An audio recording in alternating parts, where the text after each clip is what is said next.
और अगली खबर से आपको रूबरू करा देते हैं। देहरादून से ही अगली बड़ी खबर है, बता दें आपको, जहां सर्दियों की छुट्टी में सरकारी स्कूल खुलेंगे। स्कूलों में बोर्ड परीक्षाएं कराई जाएंगी। 1 जनवरी से सर्दी की छुट्टियां हो रही हैं शुरू, लेकिन 10वीं 12वीं के छात्रों के लिए कक्षाएं लगेंगी और वर्चुअल माध्यम से विंटर कैंप भी आयोजित होंगे। अगर अपर राज्य परियोजना निदेशक ने इसको लेकर आदेश जारी कर दिए हैं। देखिए, कई बार तो ये जो चेंजेस हैं एग्जाम्स की वजह से भी हो रहे हैं, लेकिन कई स्टेट्स में ये चेंजेस इसलिए भी बताए जा रहे हैं क्योंकि फरवरी तक ये एग्जाम्स खत्म करने के लिए कहा जा रहा है, और वो इसलिए भी क्योंकि लोकसभा चुनाव है और तमाम राज्यों में इसकी तैयारियां होंगी।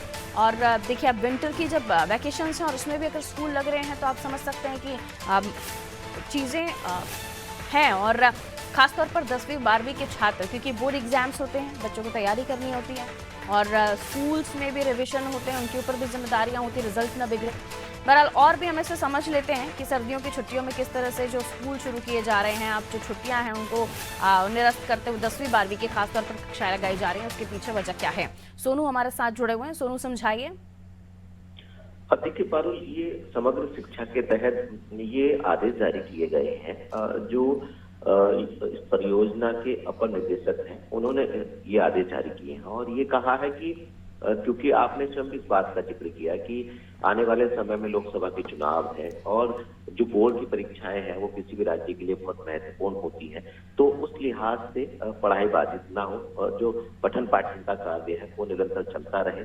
छुट्टियां जरूर होंगी 1 तारीख से लेकर 14 तारीख तक, लेकिन इन छुट्टियों के दौरान जो है वो समर कैंप भी लगाने होंगे और इस दौरान वर्चुअल माध्यम से क्लासेस को ओपन करके जो है वो छात्रों को पढ़ाना होगा। तो कहीं ना कहीं जो शिक्षक संगठन है वो इससे संतुष्ट नजर नहीं आ रहे, लेकिन चूंकि आने वाले समय में को ध्यान में रखते हुए, बोर्ड की परीक्षाओं की अहमियत को ध्यान में रखते हुए, चुनाव को ध्यान में रखते हुए विभागीय अधिकारियों ने ये फैसला लिया है और छात्र इसको ध्यान में रखते हुए, ताकि जो परीक्षा के परिणाम है, खासतौर से बोर्ड की परीक्षा के जो परिणाम है वो बेहतर हो सके। अब देखना होगा कि किस तरह से ये समर कैंप जो है वो वर्चुअल तौर पर आयोजित किए जाएंगे और जो बोर्ड की परीक्षाओं पर खास तौर से विभागीय अधिकारी फोकस कर रहे हैं, इसके परिणाम किस रूप में सामने आए। बिल्कुल, देखना दिलचस्प होगा कि किस तरह से अब जो स्टूडेंट्स हैं, क्योंकि उनको भी तैयारियां करने के लिए समय चाहिए, वो भी क्योंकि 10th और 12th एग्ज़ाम्स तो स्टूडेंट्स के लिए कितने इंपॉर्टेंट होते हैं।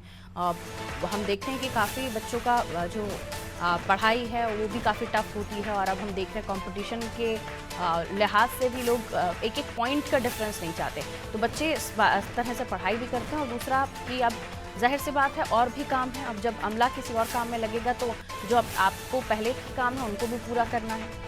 और फिर जब छुट्टियों की बात आ रही है तो लेकिन अब जनवरी का महीना, जाहिर सी बात है सर्द तो बहुत होता है और उन सर्द दिनों में अगर स्कूल पहुंचते हैं, कक्षाएं लग रही हैं, तो बच्चों को भी ध्यान रखना है, उनके अभिभावकों को भी, कि उनकी सेहत का भी ख्याल रखें। लौट रहे हैं सोनू अगली खबर पर आपसे बात करें।